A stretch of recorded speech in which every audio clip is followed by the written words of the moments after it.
दोस्तों, कुछ ही दिन पहले पाकिस्तान और भारत के दरमियान एक ऐसा तनाजा उठा जिसने दोनों मुल्कों के सियासी, फौजी और अवामी महाज पर हलचल मचा दी। मीडिया ने इसे सीमित जंग कहा, लेकिन इसके असरात कहीं ज्यादा वसी और गहरे हैं। इस झड़प के बाद एक नई जंग शुरू हुई है, लेकिन अब ये जंग सरहद पर नहीं, दिमागों में लड़ी जा रही है। और सबसे बड़ा सवाल, क्या भारत के दुश्मन बाहर से ज्यादा अंदर बैठे हैं? भारत ने हाल ही में अपने ही सीआरपीएफ के जवान मोतीराम जाठर को गिरफ्तार किया है। इल्जाम ये लगाया गया है कि ये शख्स पाकिस्तान की खुफिया एजेंसियों यानी आईएसआई के लिए जासूसी कर रहा था। सीआरपीएफ यानी सेंट्रल रिजर्व पुलिस फोर्स कोई मामूली फोर्स नहीं, ये वो सशस्त्र फोर्स है जो मुल्क के अंदरूनी अमन व अमान, दहशतगर्दी के खिलाफ ऑपरेशन और बॉर्डर इलाकों में सेकेंडरी डिफेंस का हिस्सा होती है। यानी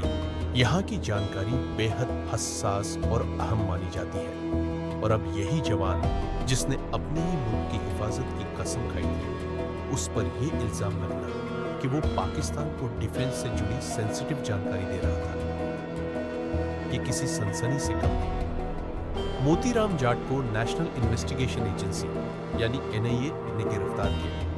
बताया जा रहा है कि ये शख्स 2023 से पाकिस्तान के लिए काम कर रहा था और मुल्क की सेंसिटिव डिफेंस इंफॉर्मेशन सीधे पाकिस्तानी एजेंट्स को भेजता था। इसका नेटवर्क कई मल्टी चैनल्स के जरिए पाकिस्तान से फंड लेने तक फैला हुआ था। 21 मई 2025 को इसे सीआरपीएफ से बर्खास्त कर दिया गया और अब ये एनआईए की हिरासत में है। 6 जून तक का शारीरिक रिमांड मंजूर किया गया है। अब जरा सोचिए, एक जवान जो रोज फौजी वर्दी पहनकर मुल्क की हिफाजत के नाम पर काम करता रहा, वो अगर अपने ही मुल्क के खिलाफ साजिश का हिस्सा बन जाए तो किस पर एतबार किया जाएगा? एनआईए का दावा है कि इस जवान ने न सिर्फ पाकिस्तान को जानकारी दी, बल्कि दिल्ली में मौजूद पाकिस्तानी नेटवर्क्स के साथ भी ताल्लुकात रखे, जो भारत की सिक्योरिटी एजेंसियों के लिए बड़ा खतरा है।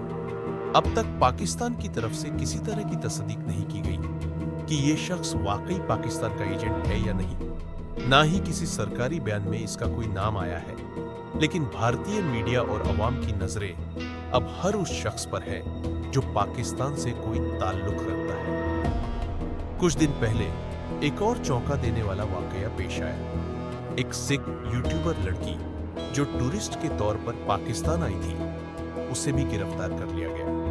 इल्जाम लगाया गया कि वो पाकिस्तान की एजेंसियों के साथ मिली हुई थी और उसने भारत की सेंसिटिव जानकारी पाकिस्तान को दी। अब उसका यूट्यूब चैनल इंडिया में नफरत का निशाना बन चुका है।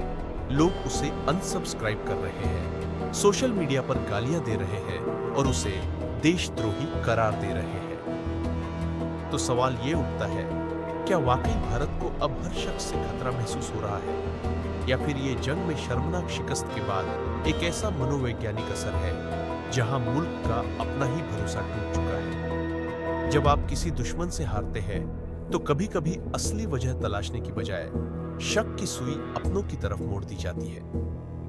कई सियासी तज्जेकार ये भी कह रहे हैं कि शायद सरकार अब अवाम का ध्यान असली नाकामियों से हटाना चाहती है, जैसे बेरोजगारी, महंगाई, फौजी नाकामियां, और इसलिए ऐसे मुद्दों को हवा दी जा रही है। सीआरपीएफ जवान की गिरफ्तारी, यूट्यूबर की गिरफ्तारी, ये सब मिलकर एक ऐसा माहौल बना रहे हैं जहां हर शख्स बेजा शक का शिकार हो रहा है। जब कोई मुल्क जंग में हारता है तो उसका असल इम्तिहान जंग के बाद शुरू होता है। क्या वो हार से कुछ सीखता है, या फिर डर और शक में डूबकर अपने ही लोगों को दुश्मन समझने लगता है? भारत को अब ये फैसला करना होगा, क्या वो वाकई किसी जासूस को पकड़ रहा है, या फिर वो खुद अपनी हिफाजत की दीवारों में दरारें देख रहा है और उन्हें छुपाने के लिए दूसरों पर कीचड़ उछाल रहा है? क्योंकि जब मुल्क के अंदर बैठे लोग ही दुश्मन समझ लिए जाए तो असली दुश्मन हंसते हैं।